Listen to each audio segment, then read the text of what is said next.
জ্বর ছিল, তারপরে চোখে অসুখ, তারপরে এগুলা দেখা দিচ্ছে।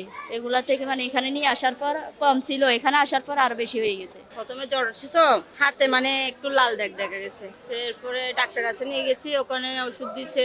5 দিন পরে এই র্যাশ গুলো দেখা গেছে, তারপরে এখানে নিয়ে আসছে আর কি। জ্বর 1 দিন 2 দিন 3 দিন এমনি নর্মালি জ্বর থেকে হয়তো ওই 104 হয়ে গেছে জ্বর। জ্বরের পরে একটু একটু পায়খানা করতেছে, এরপরে আবার বমি করতেছে।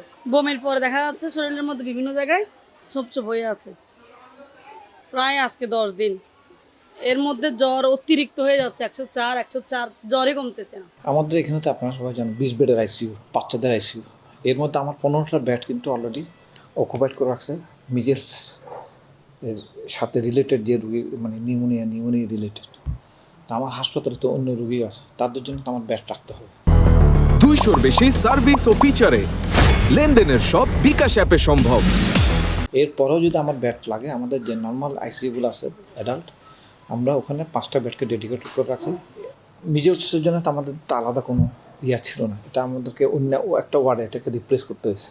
আমার যে এক্সিস্টিং যে ডাক্তার, যে নার্স, এখান থেকে নিয়ে ওখানে স্পিড করে ওখানে বসাতে হয়েছে। তো আমরা এক্সট্রা ডাক্তার এবং নার্সের জন্য আমরা অলরেডি চিঠি লিখছি। চট্টগ্রাম বিভাগে এ পর্যন্ত 5 জন আমাদের কনফার্ম হামরোগী মারা গিয়েছে। যে আমাদের কক্সবাজার এরিয়া এবং রিসেন্ট বান্দরবনের প্রত্যন্ত অঞ্চলেও একটা সংক্রমণ হয়েছে। চট্টগ্রাম সিটি কর্পোরেশন যেহেতু এখানে মোবিলিটি বেশি, চারিদিক থেকে মানুষজন আছে, এবং আপনারা খেয়াল করবেন গত ঈদের পর থেকেই কিন্তু সংক্রমণের হার বাড়ছে, কারণ ঈদের একটা মুভমেন্ট ছিল। আর চট্টগ্রাম এলাকাটা আমাদের যেটা একটা বাণিজ্যিক রাজধানী, এখানে সারা দেশ থেকে কিন্তু একটা এখানে জনসমাবেশ বা লোকজনের আনাগোনা হয়।